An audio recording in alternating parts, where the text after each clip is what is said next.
Hey guys, welcome back. So I don't know anything about today's chapters. I was not listening this morning when I recorded the chapters. Um, but that's okay. I'm pretty caught up. I'm actually understanding what's going on, especially because yesterday's chapters I had to read like multiple times over the past few days. So anyways, I hope you guys are following along with me and understanding. And if not, I've said it before. There's a YouTube channel called Bible Project that has really good, helpful videos. Also, people help me out in the comments. So that's also helpful. And then, don't be afraid to reread chapters if you need to. So, okay, just jump on in today. Then David fled from Naioth in Ramah, and went and said to Jonathan, "What have I done? What is my iniquity, and what is my sin before your father, that he seeks my life?" So Jonathan said to him, "By no means, you shall not die. Indeed, my father will do nothing either great or small without first telling me. And why should my father hide this thing from me? It is not so." Then David took an oath again and said, "Your father certainly knows that I have found favor in your eyes, and he has said, 'Do not let Jonathan know this, lest he be grieved.' But truly, as the Lord lives, and as your soul lives, there is but a step between me and death." So Jonathan said to David, "Whatever you yourself desire, I will do it for you." And David said to Jonathan, "Indeed, tomorrow is the new moon, and I should not fail to sit with the king to eat. But let me go, that I may hide in the field until the third day at evening. If your father misses me at all, then say, 'David earnestly asked permission of me that he might run over to Bethlehem, his city, for there is a yearly sacrifice there for all the family.' If he says thus, 'It is well,' your servant will be safe. But if he is very angry, be sure that evil is determined by him.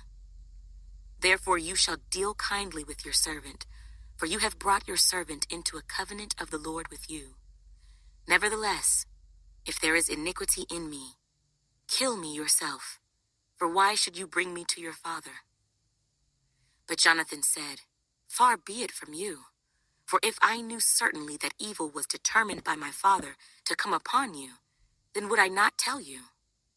Then David said to Jonathan, "Who will tell me? Or what if your father answers you roughly?"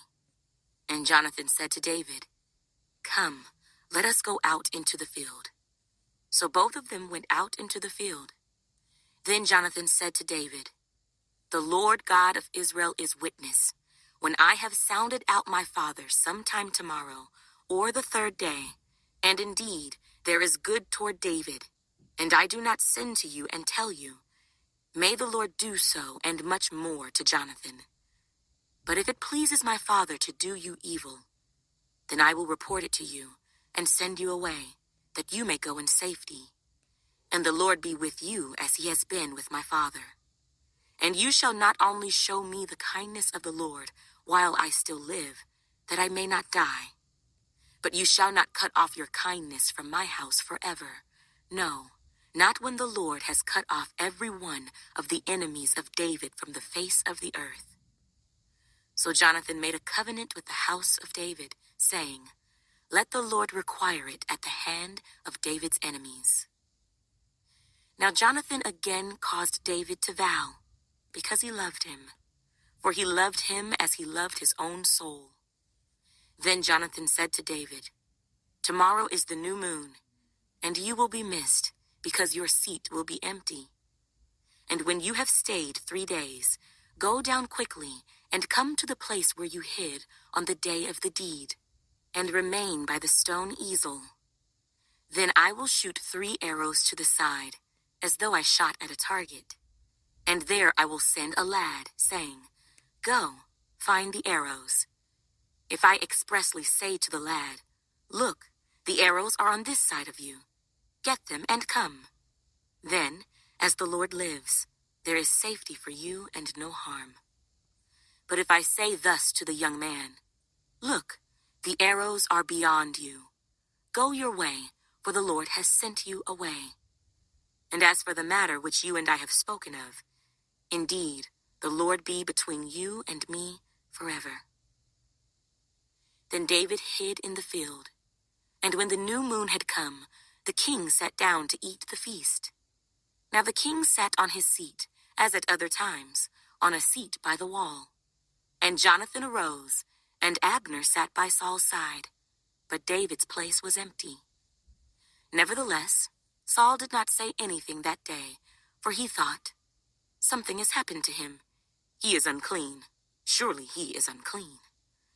And it happened the next day, the second day of the month, that David's place was empty.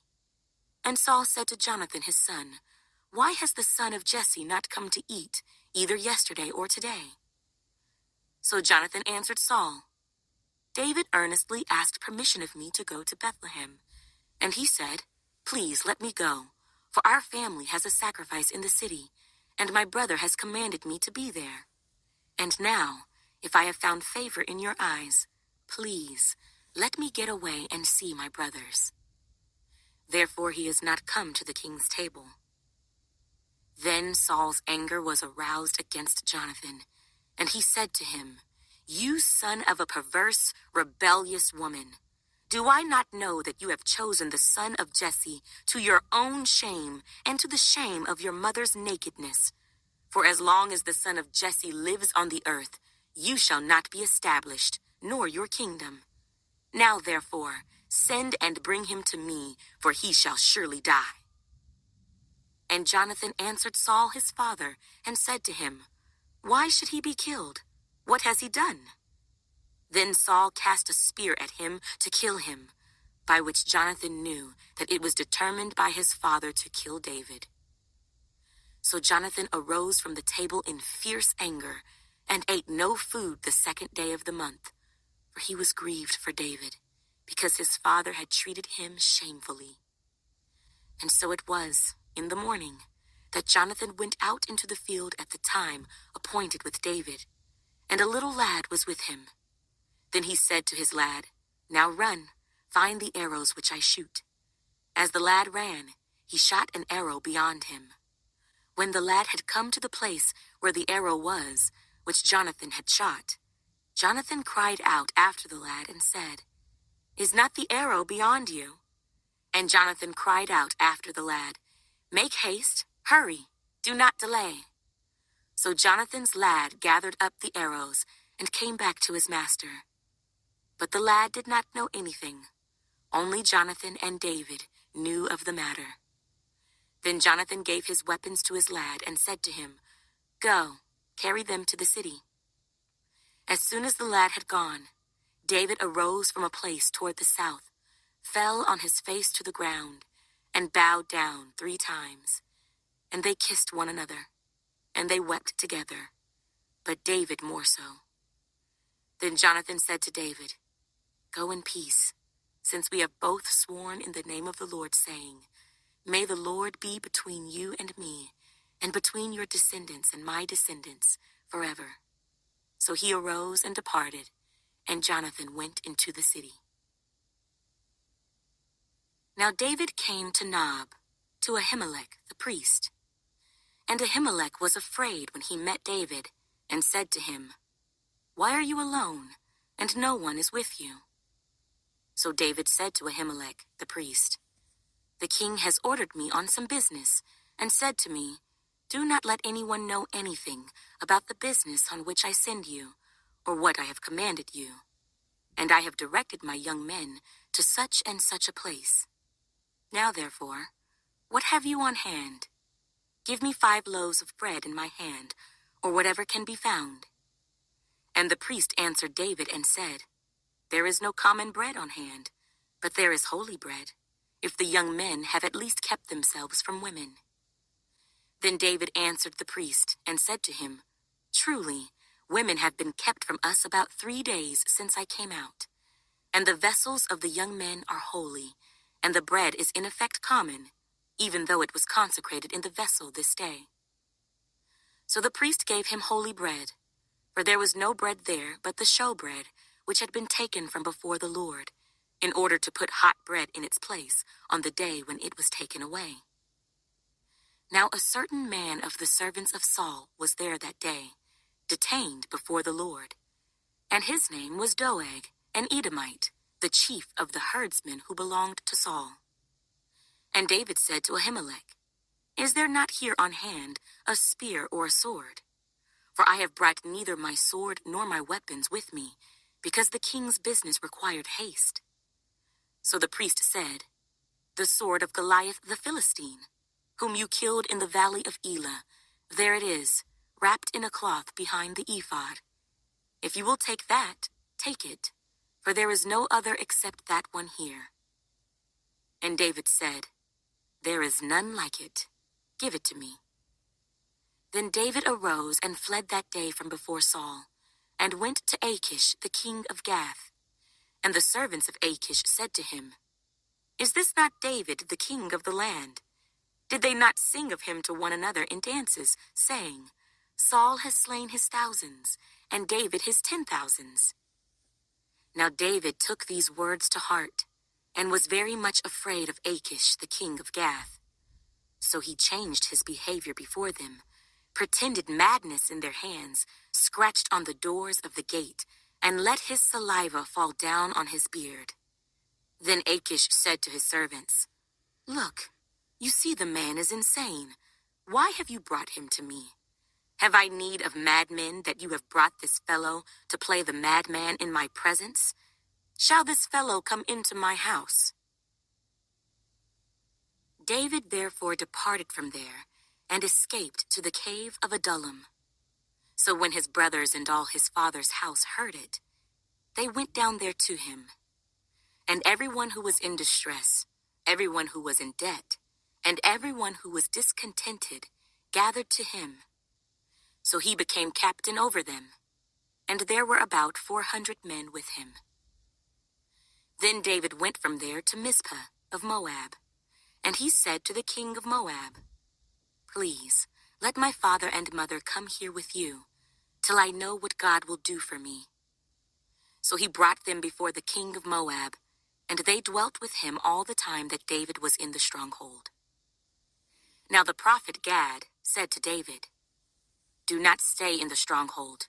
Depart, and go to the land of Judah." So David departed and went into the forest of Hereth.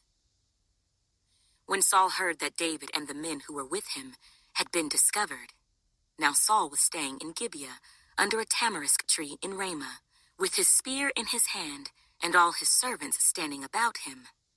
Then Saul said to his servants who stood about him, "Hear now, you Benjamites. Will the son of Jesse give every one of you fields and vineyards, and make you all captains of thousands and captains of hundreds? All of you have conspired against me, and there is no one who reveals to me that my son has made a covenant with the son of Jesse. And there is not one of you who is sorry for me, or reveals to me that my son has stirred up my servant against me to lie in wait, as it is this day." Then answered Doeg, the Edomite, who was set over the servants of Saul, and said, "I saw the son of Jesse going to Nob, to Ahimelech, the son of Ahitub, and he inquired of the Lord for him, gave him provisions, and gave him the sword of Goliath the Philistine." So the king sent to call Ahimelech the priest, the son of Ahitub, and all his father's house, the priests who were in Nob. And they all came to the king. And Saul said, "Hear now, son of Ahitub." He answered, "Here I am, my lord."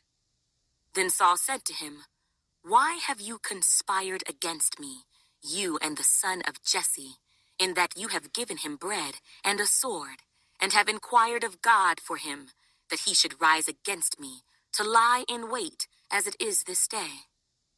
So Ahimelech answered the king and said, "And who among all your servants is as faithful as David, who is the king's son-in-law, who goes at your bidding, and is honorable in your house? Did I then begin to inquire of God for him? Far be it from me. Let not the king impute anything to his servant, or to any in the house of my father, for your servant knew nothing of all this, little or much. And the king said, You shall surely die, Ahimelech, you and all your father's house. Then the king said to the guards who stood about him, Turn and kill the priests of the Lord, because their hand also is with David, and because they knew when he fled, and did not tell it to me. But the servants of the king would not lift their hands to strike the priests of the Lord.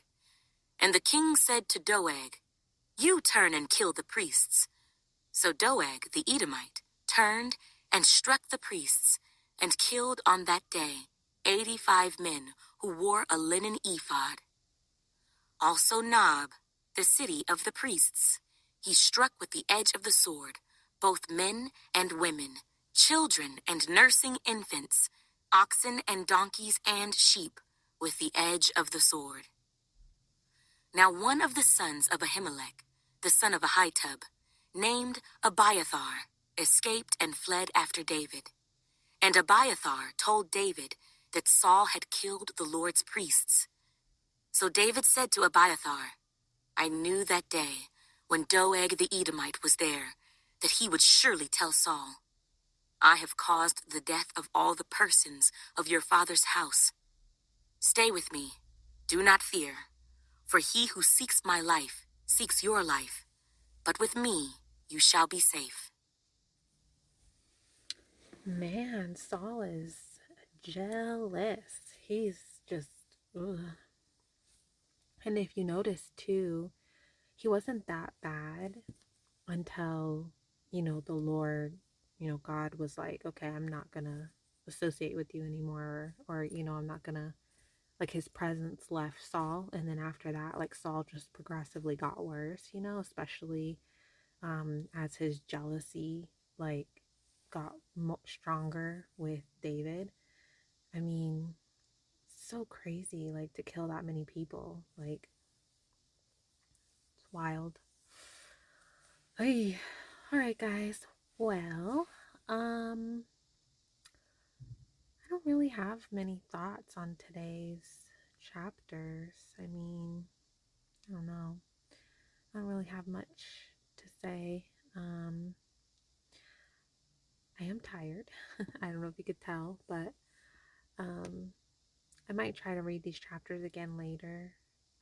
Like just read them myself without listening to the audio, but I don't know. We'll see. I'm gonna try, but my daughter's still asleep, so I'm gonna take advantage and pray and spend some time with God before she wakes up.